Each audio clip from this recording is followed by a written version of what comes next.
the Super Bowl halftime show is a very big deal. It's a mini concert that most people are watching.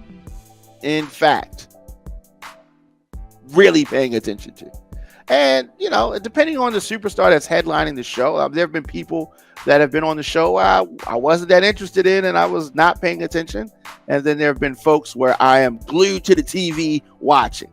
So normally there are superstar artists that headline the show. Fans are often treated to fun performances, but there have been some performances that were not that good.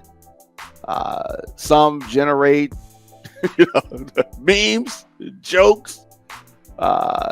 So, you know, Kendrick Lamar performed at the 2025 Super Bowl halftime. And so they have been performers since the first one in 1967.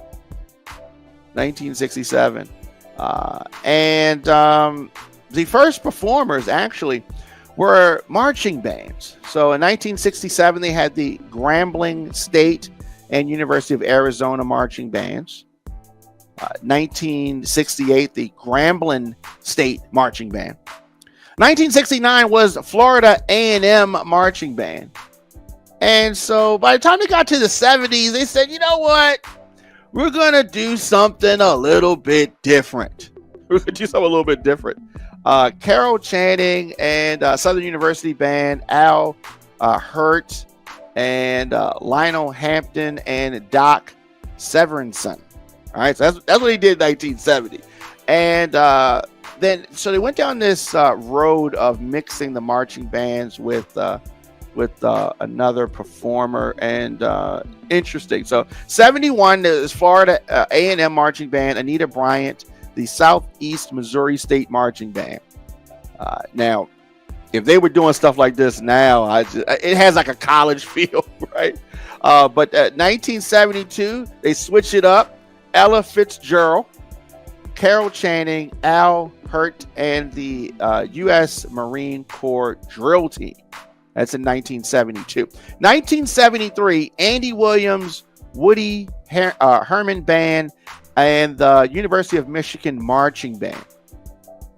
1974, they tried something different again, or I'll say this, they went back to basics. The University of Texas marching band, 1974. 1975, the Grambling State marching band and Mercer Ellington came through, and they did their halftime thing. 1976, a tribute to America's bicentennial, Up With the People, and some various performers.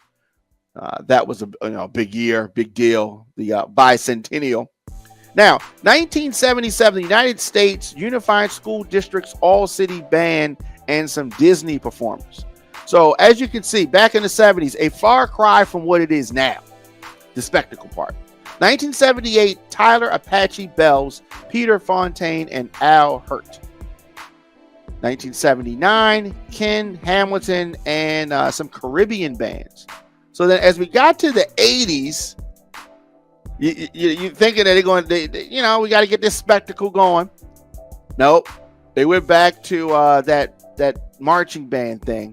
1980, the Grambling State Marching Band, Up With the People, and some various performers. So it's still that mixture of what I call that college feel, because you got the marching band and some performers. By 1981, there was Helen O'Connell and the Southern University Marching Band. 1982, Up With the People returned and some various performers. So 1983 brought the Los Angeles Super Drill Team. 84 was the University of Florida Marching Band, Florida State Marching Band.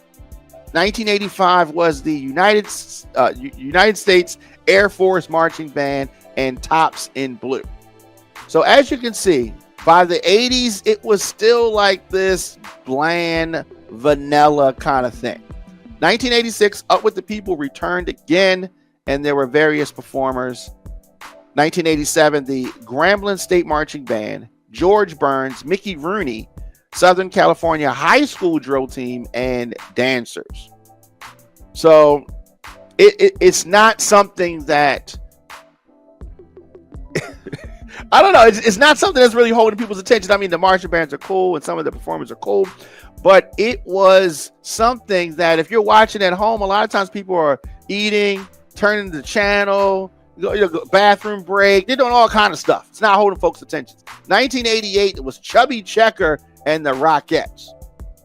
So this was not something that, I remember watching the Super Bowl as a kid, but these performances never stuck out.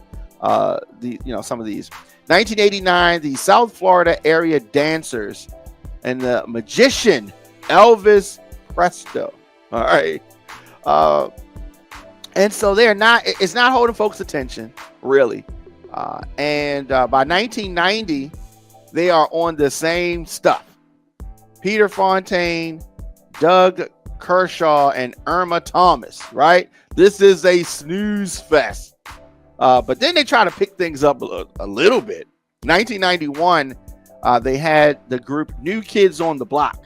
So folks were, excited about that, I guess. That was better than what they had been doing.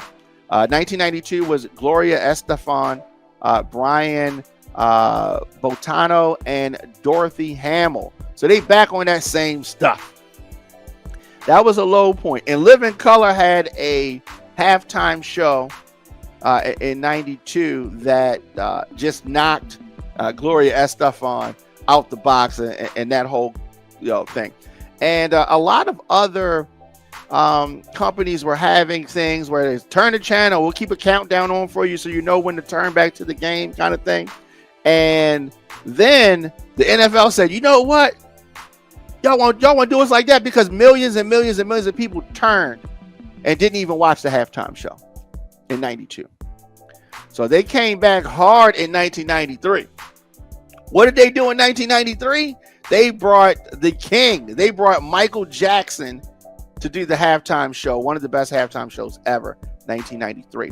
Now, 1994, they said, as Michael and everything, but the country music folks wanted their piece. So 1994, they brought Clint Black, Tanya Tucker, Travis Tritt, Winona, and Naomi Judd in 1994. 1995, Tony Bennett, Patti LaBelle, Arturo Sandoval, and the Miami Sound Machine.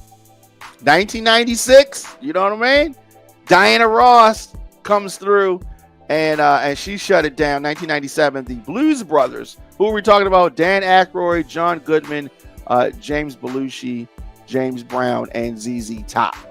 So that was an interesting one. 1998, they went for the I guess I want to say kind of soul, right? Boyz II Men, Smokey Robinson, Martha Reeves, The Temptations, Queen Latifah, and they brought them back.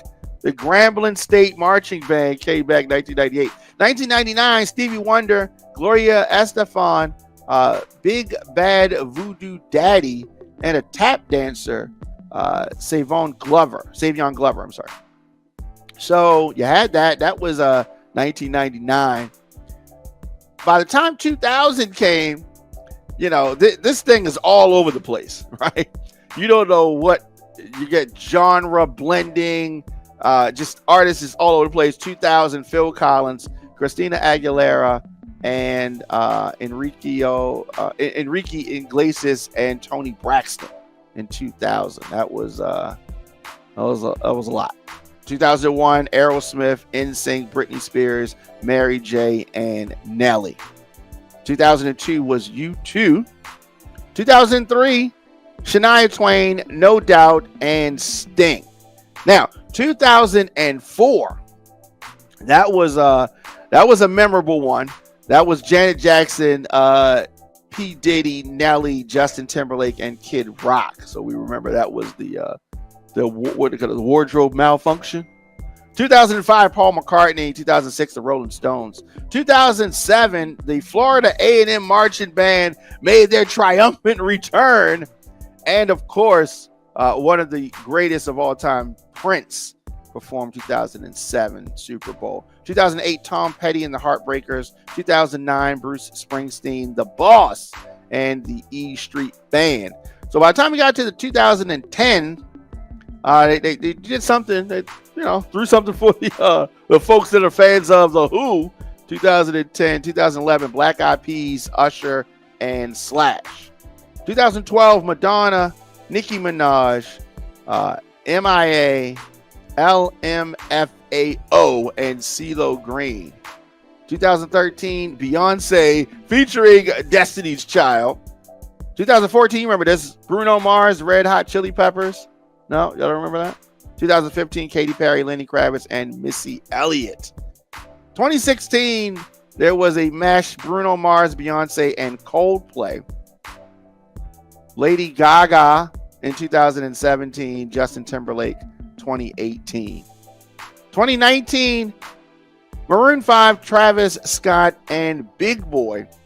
So we got to 2020, and it's definitely a spectacle at this point. It's definitely hits and misses. 2020 was J-Lo, Jennifer Lopez, Shakira, Bad Bunny, and J Balvin. 2021, my homie The Weeknd, he did his thing. 2022, Dr. Dre, Snoop Dogg, Eminem, Mary J, Kendrick Lamar, 50 Cent, Anderson .Paak. 2023, Rihanna ripped it. 2024, Usher. And 2025, Kendrick Lamar. So, been a lot of discussion, a lot of talk about the performance of Kendrick Lamar. And, you know, it was something. I, for one, did not think that Kendrick Lamar should have been on the stage by himself. I didn't think that he had the catalog.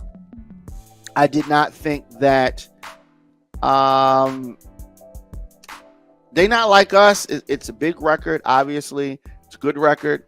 But it's a diss song, and I don't know. I definitely was not excited about seeing him on the stage. All right. I am a fan of his, but I am not like I don't think he's the best artist ever. Yeah, he's cool. He makes some good records, but there are a lot of rappers that make good records, right? And so, you know, I thought it was trendy to put him on there. Apple Music obviously going to put who they want to put up there, and Jay-Z has something to do with that, obviously. But I thought that they should have done a different artist. Needless to say, we've gone down the list from the beginning. They have not always done the biggest artists.